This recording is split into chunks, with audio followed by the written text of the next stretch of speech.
ஓம் சாந்தி. B.K. Surajbhai அவர்களின் தாரணை வகுப்பு ஆகஸ்ட் 10, 2025. சற்று சிந்தித்து பார்ப்போம். தனது பரம தூய அன்பில் நம்மை யார் பரிபாலனை செய்து கொண்டிருக்கின்றார்? தனது அன்பு நிறைந்த பார்வையால் யார் நம்மை பார்த்து கொண்டிருக்கின்றார்? யார் தனது கருணையின் மழையை நம் மீது பொழிந்து கொண்டிருக்கின்றார்? யார் அனைத்து சக்திகளாலும் நம்மை நிரப்பிக் கொண்டிருக்கின்றார்? நமது ஜன்ம ஜன்மங்களின் அதிர்ஷ்டத்தை யார் உருவாக்கி கொண்டிருக்கின்றார்? சுயத்தின் மனநிலையை ஈஸ்வரிய போதையை நோக்கி அழைத்துச் செல்வோம். இந்த ஈஸ்வரிய போதை நமது புத்தியினை நிரப்பி விடுகின்றது, மிகுந்த சக்தி வாய்ந்ததாக ஆக்கிவிடுகிறது. ஈஸ்வரிய போதையில் நிலைத்திருப்பதால் அனைத்தையும் தாரணை செய்வதற்கு நமது புத்தி சக்தி பெற்று விடுகிறது. பாபா கூறியிருக்கின்றார், நான் உங்களுக்கு அனைத்தையும் கொடுக்க வந்திருக்கிறேன். அனைத்தையும் உங்களுக்கு கொடுத்துவிட்டு சூக்ஷ்ம உலகிற்கு சென்று ஓய்வெடுக்கிறேன் என்கிறார். முழுமையான ஞானத்தை உங்களுக்கு வழங்கிவிட்டு நான் அமைதியாகி விடுகிறேன். இப்போது பாபா அமைதியாகின்றார். அவரது சக்தி நமக்குள்ளும் சக்தியை நிரப்புகிறது. அவரது அமைதி இந்த உலகையே அமைதியை நோக்கி நாம் அனுதினமும் தனக்குத்தான் நினைவுபடுத்திக் கொள்வோம். இந்த கண்களால் நான் என்னவெல்லாம் கண்டிருக்கின்றேன், இந்த காதுகள் இந்த வாழ்க்கையில் என்னவெல்லாம் கேட்டிருக்கின்றன. காதுகள் கூட மாசற்றவையாக ஆகிவிட்டன. காதுகள் கூட அதிர்ஷ்டம் வாய்ந்தவையாக ஆகிவிட்டன. தாமரை மலருக்கு சமமாக ஆகிவிட்டன. இந்த கண்களால் நான் என்னவெல்லாம் பார்த்திருக்கிறேன். பகவானை 1000 முறைகள் பார்த்திருக்கிறேன். நீ எப்போது வேண்டுமானாலும் என்னை பார்க்க வரலாம் என்று அவர் வரமளித்திருக்கின்றார். மனம் நிறைய என்னை பார்த்து கொண்டே இரு என்கின்றார். வெறும் கண நேரத்தினுடைய தெய்வீக காட்சியின் விஷயம் அல்ல, இதயத்தின் ஆசை நிரம்ப என்னை பார்த்து கொண்டே இரு என்கின்றார்.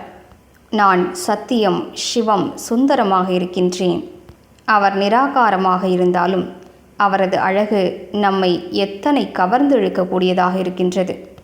ஏனென்றால் அவர் முழுமையாக தூய்மையானவர், தூய்மைத்தன்மையின் கடல் ஆவார், குணங்களின் களஞ்சியம், குணங்களின் கடல் ஆவார். இவைதான் ஒருவரது வாழ்க்கையின் உண்மையான அழகாகும். எனவே இந்த ஈஸ்வரிய போதையில் மூழ்கிவிடுவோம்.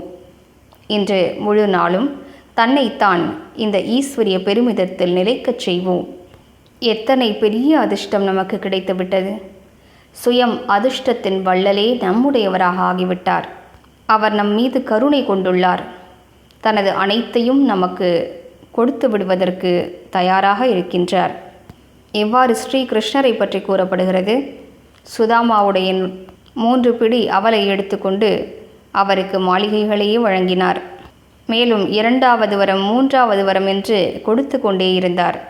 அவர் மேலும் வரமளிக்க தயாரான போது ருக்மணி அவர்கள் எனது பங்கு எங்கே என்று அவரை நிறுத்திவிட்டார். ஆனால் பாபாவோ நம் அனைவருக்கும் அனைத்து வரங்களையும் வழங்குவதற்கு வல்லமை படைத்தவர். அதிர்ஷ்டத்தை உருவாக்குபவரே நம்முடையவராக ஆகிவிட்டார். அவர் எத்தனை அதிர்ஷ்டத்தை நமக்கு வழங்குகிறார் என்றால், நாமும் கூட அவரை போன்றே அதிர்ஷ்டத்தை உருவாக்குபவர்களாக ஆகிவிடுகின்றோம். நாம் பிறருடைய அதிர்ஷ்டத்தை உருவாக்கக்கூடிய மாஸ்டர் அதிர்ஷ்டத்தின் வள்ளல்களாவோம். நமது இந்த உயர்ந்த தன்மையை கண்டறிவோம்.